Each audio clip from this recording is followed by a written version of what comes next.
প্রিয় বন্ধুরা, আমি এই মুহূর্তে চট্টগ্রাম বন্দরের যেই বাইরে থেকে আমদানি করা গাড়ি, সেই গাড়ির যেখানে রাখা হয় বন্দর কর্তৃপক্ষ, সেই শেডের মধ্যে রয়েছি। আমরা ইতিমধ্যে জানতে পেরেছি সাবেক সংসদ সদস্য অর্থাৎ দ্বাদশ জাতীয় সংসদের যারা সদস্য ছিল, এরকম সংসদ সদস্য এবং মন্ত্রীদের কিছু গাড়ি ইতিমধ্যে চট্টগ্রাম বন্দরে এসেছেন। তাই সেই গাড়িগুলো এখানে রাখা হয়েছে এবং গাড়িগুলো আনা হয়েছে শুল্কমুক্ত। অর্থাৎ এখানে যে কাস্টম কর্মকর্তাদের সাথে কথা বলে যেটা জানতে পেরেছি, সেটা হচ্ছে একটি গাড়ির দাম ৯৮ লক্ষ টাকা। সেটির ট্যাক্স অর্থাৎ যে ভ্যাট দিতে হবে সরকারকে, সব মিলিয়ে প্রায় ৮ কোটি টাকারও বেশি। আর যদি সংসদ ভেঙে না যেত, যে এমপি মন্ত্রীরা, সেই গাড়িটা মাত্র ৯৮ বা ১ কোটি টাকা দিয়ে সেই গাড়িটা তারা নিয়ে যেতে পারত।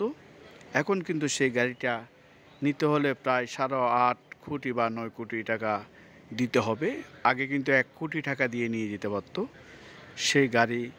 এখন যেহেতু সংসদে ভেঙে গেছে, রাষ্ট্রপতি, মহামান্য রাষ্ট্রপতি সেই সংসদে ভেঙে দিয়েছে, সেই কারণে তারা গাড়িগুলো নিতে হলে এই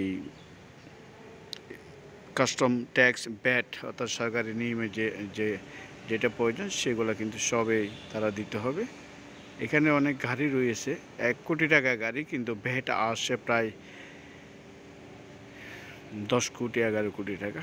সেই গাড়িগুলো কিন্তু তারা সহজেই নিয়ে যেতে পারত, কিন্তু এই মুহূর্তে নেওয়ার কোনো সুযোগ নেই। সরকারি ভ্যাট অনুযায়ী তাদের টাকা দিতে হবে, অর্থাৎ ভ্যাট দিয়ে গাড়িগুলো চাপতে হবে। সেই কারণে এক একটা গাড়ির দাম প্রায়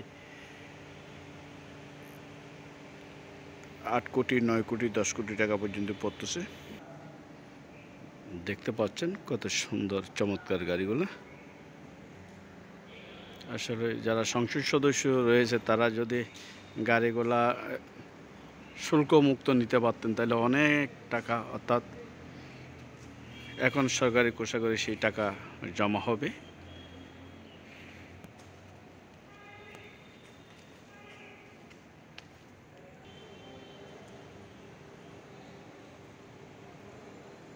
আসলে শুল্কমুক্ত আনলে দেশের অনেক টাকা লোকসান দিতে হয়।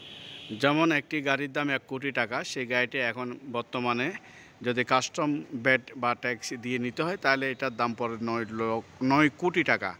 আগে নিয়ে যেত ১ কোটি টাকা দিয়ে, এখন সরকারি কোষাগারে আরও ৮ কোটি টাকা জমা হবে।